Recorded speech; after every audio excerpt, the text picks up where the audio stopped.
Computer files, just like paper, can be a problem if you're not organized. A computer file system is a method for organizing files on your computer so you can find them when you need them.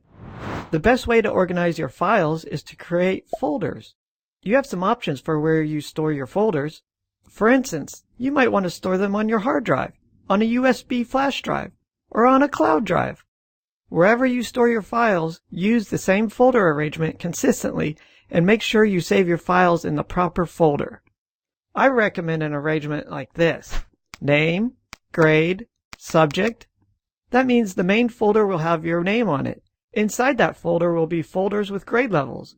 Inside those folders will be folders for each of your subjects. When you name your file, be descriptive so you can find it in the future. For example, instead of naming a file History Report, call it Battle of Gettysburg. It's always a good idea to include the date in the file name too.